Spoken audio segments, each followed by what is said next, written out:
বন্ধু নমস্কার। দলে দলে তৃণমূল কংগ্রেসের কাউন্সিলররা পদত্যাগ করছেন কেন? তারা কি চুরি করেছেন? তারা কি ডাকাতি করেছেন? তারা কি দুর্নীতি করেছেন? তারা কি মানুষের সম্পদ লুটেপুটে খেয়েছেন?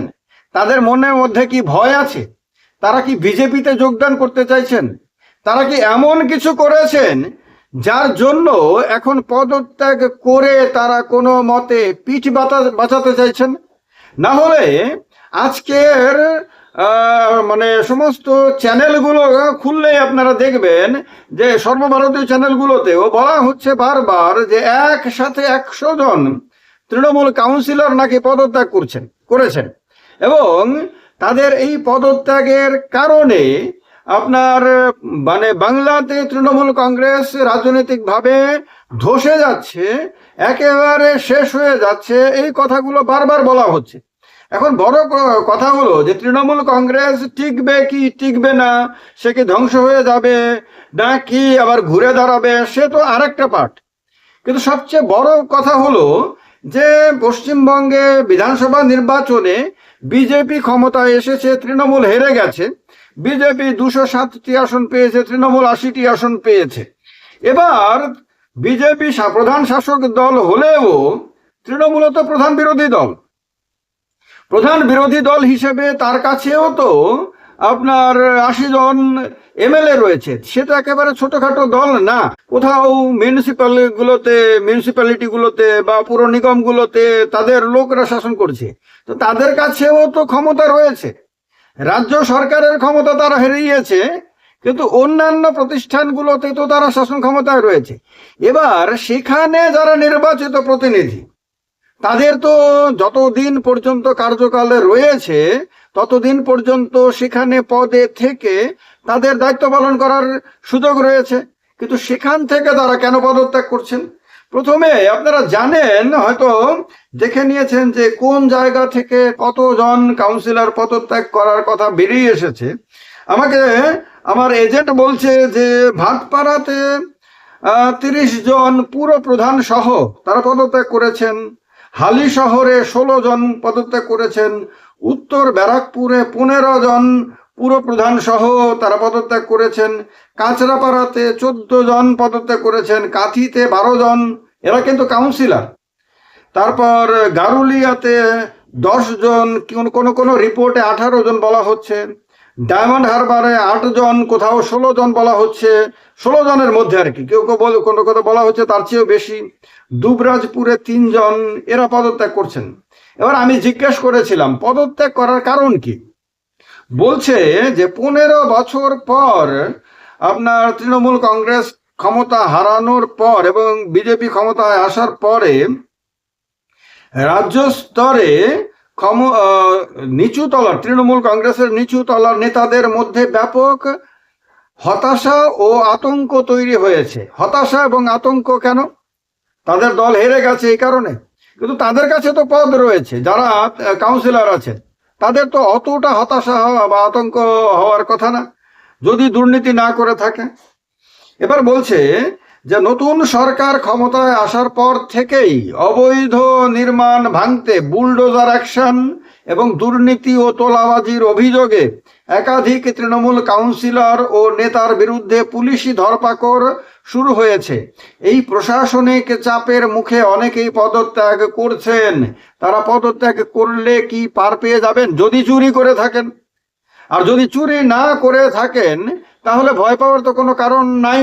হয়তো অ্যারেস্ট করবে, অন্যায়ভাবে হয়তো অ্যারেস্ট করবে। অ্যারেস্ট করলে যখন কোর্টে যাবে, কোর্টে তো প্রমাণ করতে হবে যে আপনি দুর্নীতিগ্রস্ত, এইটা প্রমাণ পেয়েছে সরকার, পুলিশ প্রমাণ পেয়েছে তদন্তে, এটা তো প্রমাণ করতে হবে তখন সরকারকে। যদি প্রমাণ করতে না পারে আপনি আদালতের নির্দেশে আবার ছাড়া পেয়ে আবার আগের জায়গায় ফিরে আসবেন। ভয় পাওয়ার তো কিছু নাই। অনুকূল অবস্থা যেমন মানুষের জীবনে আসে, প্রতিকূল অবস্থাতেও আসে। জিত যেমন আসে, হারও আসে। হার জিত তো জীবনের একটা সাধারণ খেলা, প্রকৃতির একটা সাধারণ নিয়মের মধ্যে হয়। তা আপনি যদি চুরি না করে থাকেন, বড় ধরনের দুর্নীতি না করে থাকেন, তাহলে তো ভয় পাওয়ার কিছু না। তো এখানে এটা একটা কারণ হিসেবে বলা হচ্ছে। আবার বলা হচ্ছে যে নেতৃত্বের প্রতি ক্ষোভ ও পুলিশের অতি সক্রিয়তা একটা কারণ। বলছে ডায়মন্ড হারবার পুরসভার পদত্যাগী কাউন্সিলররা নাকি অভিযোগ করেছেন যে ওই এলাকায় ডায়মন্ড হারবার মডেলের নামে দুর্নীতি এবং অরাজকতা চলছিল। পুরসভা চেয়ারম্যান বা কাউন্সিলরদের বদলে পুলিশ প্রশাসন চালাচ্ছিল এবং উপরতলার নির্দেশে কাজ হচ্ছিল, যার প্রতিবাদ জানিয়েও শীর্ষ নেতৃত্বের কাছ থেকে কোনো সুরাহা মেলেনি। চরম বিপর্যয়ের মুখে দাঁড়িয়ে দলের শীর্ষ নেতৃত্বের নীরবতা এবং সঠিক নির্দেশনার অভাব তৃণমূলের গ্রাসরুট বা তৃণমূল স্তরের নেতাদের মনোবল ভেঙে দিয়েছে।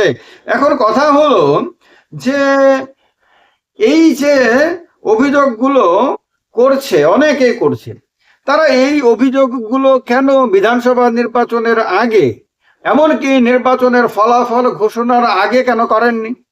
তারা এই সমস্ত অভিযোগগুলো জমিয়ে রেখেছিলেন যতদিন পর্যন্ত তৃণমূল কংগ্রেস না ক্ষমতা হারায়। ক্ষমতা হারিয়ে দলটা যখন দুর্বল হলো, তখন কেন আপনার বিবেক জেগে উঠলো? আপনার বিবেক কেন ক্ষমতা হারানোর আগে পর্যন্ত জেগে উঠল না, যতদিন পর্যন্ত তৃণমূল ক্ষমতায় ছিল?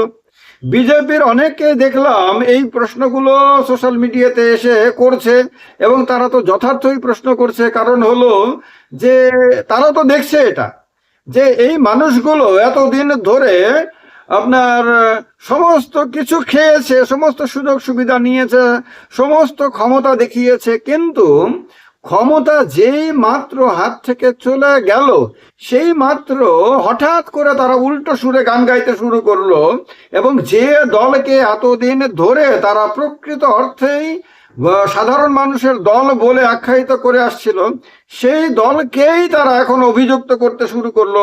যে নেতাদের নামে তারা জয়ধ্বনি দিত, সেই নেতাদের বিরুদ্ধে তারা একের পর এক বক্তব্য দিতে শুরু করলো।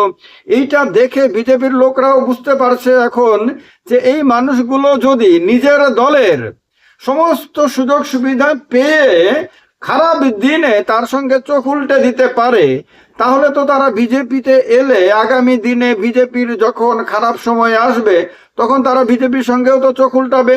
তো এই মানুষগুলো তো কোনোভাবেই বিশ্বাসযোগ্য মানুষ হতে পারে না।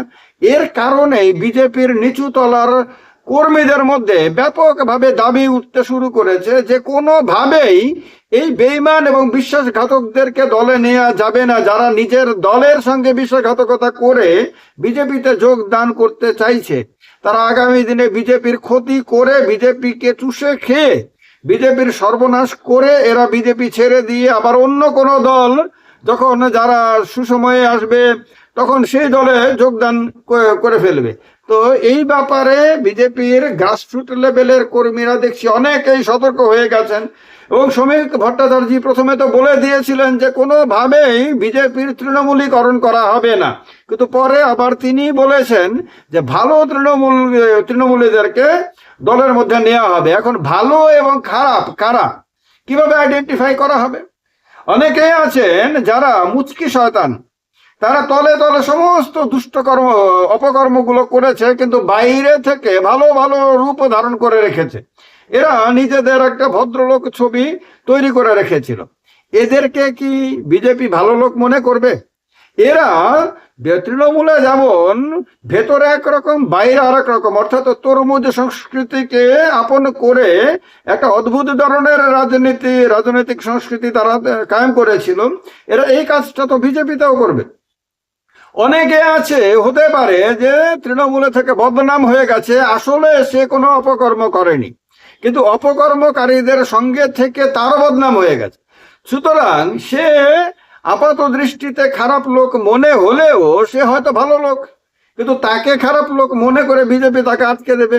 আর যে দুষ্টটা বাইরে ভালো ছবি দেখিয়ে ভেতরে ভেতরে তলে তলে সমস্ত কুকর্ম করেছে, সেই দুষ্টটাকে ভালো লোক বলে মনে করে ভেতরে ঢুকিয়ে নেবে। তো আগামী দিনে এর ফলে বিজেপির বড় ধরনের ক্ষতি হতে পারে। এইটা কিন্তু বিজেপির গ্রাসরুট লেভেলের কর্মীরা অনেকেই বুঝতে পারছে। তার কারণেই তারা দাবি তুলতে শুরু করেছে যে এই ধরনের লোকদেরকে ভালোভাবে ছাঁকুনিতে আপনার ঝাড়াই বাছাই করে তারপরে এদেরকে পরীক্ষা নিরীক্ষা করে তারপর এদেরকে ঢোকানোর প্রয়োজন হলে ঢোকানো হোক, অন্যথায় কোনোভাবেই এদেরকে বিজেপিতে এসে বিজেপির তৃণমূলীকরণ করতে দেয়া উচিত না, এই দাবিটা তারা তুলতে শুরু করেছে। এখন কথা হলো যে এরা কি তৃণমূল যদি ছেড়েও দেয়, এখনো তৃণমূল ছাড়েনি, এরা এদের পদে থেকে পদত্যাগ করেছে বলে খবর বেরিয়েছে। আগামী দিনে কি এরা তৃণমূল ছেড়ে বিজেপিতে যোগ দেবে, নাকি বিজেপিতে যোগ দেওয়ার জন্য বিজেপির সঙ্গে কথা বলেই তারপরেই তারা পদত্যাগ করেছে? অনেকগুলো প্রশ্ন রয়েছে, উত্তর তো তারা সহজে দেবে না। এখন বিজেপিও সঠিক উত্তর দেবে না, তৃণমূলও সঠিক উত্তর দেবে না, এই পদত্যাগী কাউন্সিলররাও সঠিক উত্তর তো এখন দেবে না। এই সঠিক উত্তর পাওয়ার জন্য আমাদেরকে কিছুদিন অপেক্ষা করতে হবে, কারণ কিছুদিন পরে ধীরে ধীরে তাদের আসল চেহারাটা বেরিয়ে আসতে পারে। ভেরি ইন্টারেস্টিং স্টেজ বাংলার এই যে এবারের যে চিত্রটা, এই চিত্রটা কিন্তু সারা দেশের রাজনীতিতে একটা কমন শিক্ষা, যে রাজনীতিতে যারা সুসময়ের বন্ধু হয়, যারা সুবিধাভোগী হয়, তাদেরকে তারা যে কোনো রাজনৈতিক দলেরই লোক হোক না কেন, যতই বড় বড় সভা অলঙ্কৃত করে বসে থাকুক না কেন, তাদেরকে বিশ্বাস করার কোনো সুযোগ নেই, কোনো কারণ নেই। এটা আরো একবার বাংলাতে এবারের বিধানসভা নির্বাচনে তৃণমূলের পরাজয় এবং বিজেপির জয়ের পরে ভালোভাবে মানুষের সামনে উঠে এসেছে। এ ব্যাপারে আপনার কি মতামত কমেন্ট বক্সে কমেন্ট করে জানাবেন। ভালো লাগলে লাইক করে দিয়ে শেয়ার করবেন, চ্যানেলটা সঙ্গে থাকবেন। জয় হিন্দ, বন্দে মাতরম।